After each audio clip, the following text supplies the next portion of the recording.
Feedback is a really important topic, but sometimes feedback gets a really bad rap because it's been used inappropriately. So in this video, I'm actually going to explore 3 important aspects to feedback, and each one of those 3 important aspects actually has 3 components to go along with them.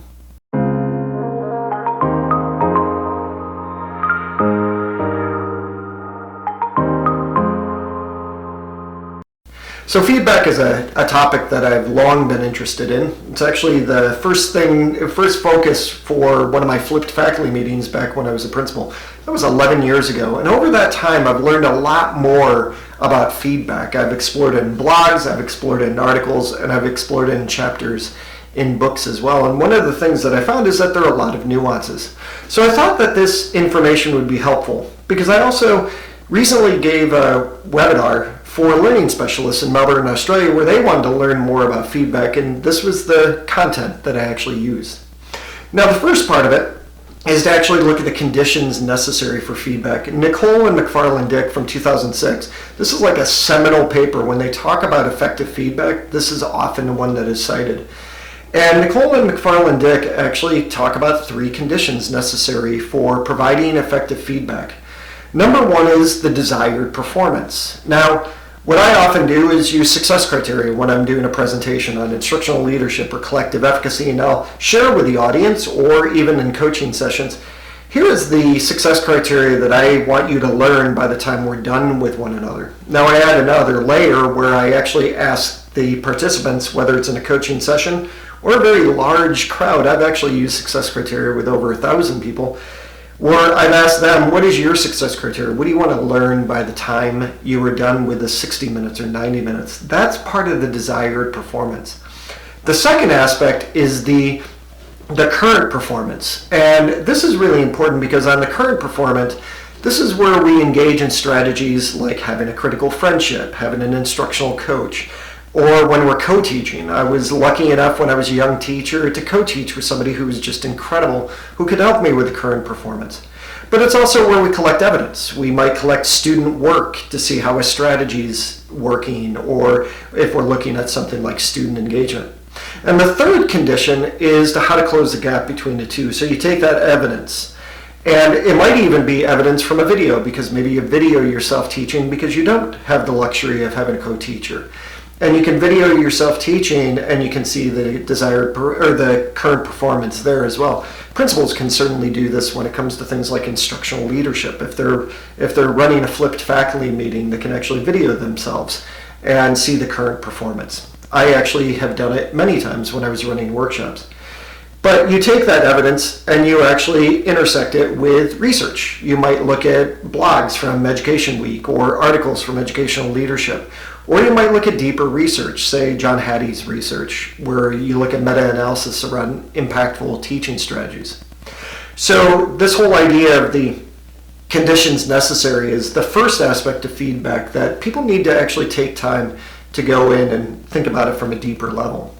Now the second aspect to feedback is actually something I did learn from John Hattie, and these are the 3 levels of feedback. And when you look at instructional feedback, it comes down to task, process, and self-regulation. And task level feedback is for brand new learning. So if you are say you're a co-teacher and you're working with somebody, another teacher on a new strategy that they've never used before, you're going to use task level feedback. I'll get back to that in a minute. Process level feedback is where somebody has a little bit of a deeper degree of understanding. If I'm coaching and I'm in a leadership coaching role and I'm coaching a school leader that's pretty good at instructional leadership, but they want to go to a deeper level, that's going to be process.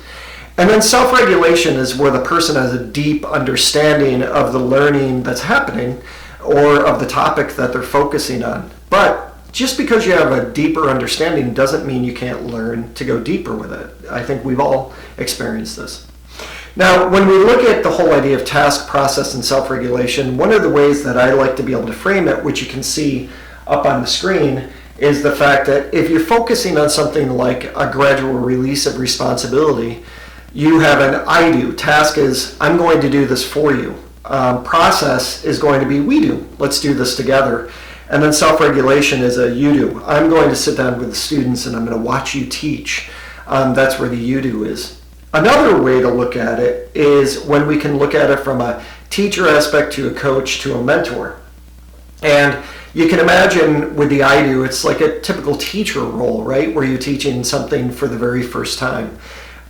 When you're looking at the whole idea of a coach, you're sitting down with them and you're coaching them through it. And then a mentor is like, okay, I'm going to sit back and I'm going to watch you do it.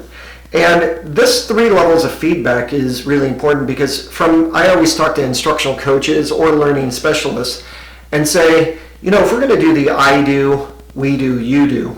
The I do might be that I'm going to model this lesson for you. The we do might be we're going to co-teach this lesson together. And the you do is I'm going to sit with the students and I'm going to watch you actually engage in the teaching or the instructional strategy that we're focusing on. Now, the third aspect to feedback that I thought is just really profound to me. Actually, when I first read this book, Thanks for the Feedback, I found it to be profound back then, and I still do to this day. And this comes from the work of Stone and Heen. And Stone and Heen are both out of Harvard. And one of the things they looked at is feedback triggers, which I thought was really powerful because I often found that I would get uncomfortable when people gave me feedback, or when I gave feedback, I was somehow irritating them. And when I read this book, Thanks for the Feedback, it really kind of opened up my world for sure. And it's such common sense, but at the same time, it's just, like I said, profound. So the first is when you're looking at feedback triggers, it's how we feel when we're receiving feedback. We have triggers that actually go off. So the first one would be the truth trigger. And the truth trigger goes off when the feedback that we're receiving is to us unhelpful or untrue. That's the way that Stone and Heen actually talk about it. Now, the second feedback trigger is the relationship trigger. And the relationship trigger is huge to me because what that means is that it's not that the feedback is unhelpful or untrue. It's that we just don't believe in the credibility of the person giving it to us. So say, for example, we're an elementary school teacher. We teach 4th grade. And we know that our principal was a high school teacher, say high school math. And they come and they give us, try to give us feedback when it comes to literacy in 4th grade. There's a real potential there that we're going to be thinking, yeah, you don't really know what you're talking about here. Because you don't have credibility to actually give me feedback. You never taught 4th grade in literacy before. The relationship trigger piece is the reason why I focused on instructional leadership in a book called Instructional Leadership, Creating Practice Out of Theory, because it was all about developing credibility as a leader. It's huge. The third aspect, the third feedback trigger is that of the identity trigger. And the identity trigger goes off when it doesn't match up with what we saw in the classroom. So say, for example, we're teaching in the classroom and we think it's like Mr. Holland's Opus in there where you've got 100% student engagement and that your instructional coach was there the whole time and said, yeah, it was a pretty good lesson. You had about 75% of your kids actively engaged. The identity trigger goes off because it doesn't match up with what we felt when we were in the room.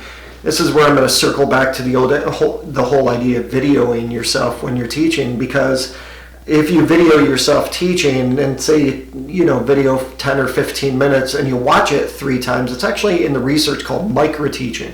And then Hattie's research has a very high effect size. And what happens is the first time you have to get over how your voice sounds or how your hair looks or what shirt you wore.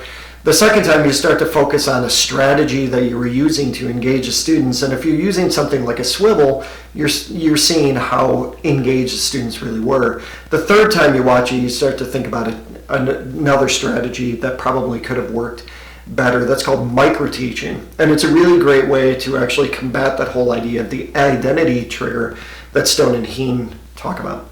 So I hope you found this helpful. Feedback to me is always a topic that we should learn more about because it's really important. It doesn't matter whether you're a school leader and you're providing feedback to a teacher or you're a teacher providing feedback to a principal. And yes, you should be looking for feedback from your teachers or when we involve the students in it too.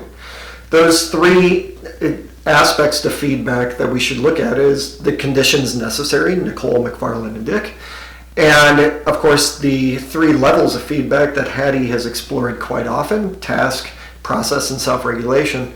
And of course, the feedback triggers that Stone and Heen actually have unpacked very, very well for us when we're looking at our truth trigger and our relationship trigger and our identity trigger. Thank you for your time. I hope you found the video helpful. If you do, please make sure you give it a like. Everybody likes their likes these days. And if you found the video helpful, check out some of the other videos that I have focusing on education on this channel, and perhaps start following the channel. You can click subscribe. But once again, thank you very much for your interest and feedback and your time.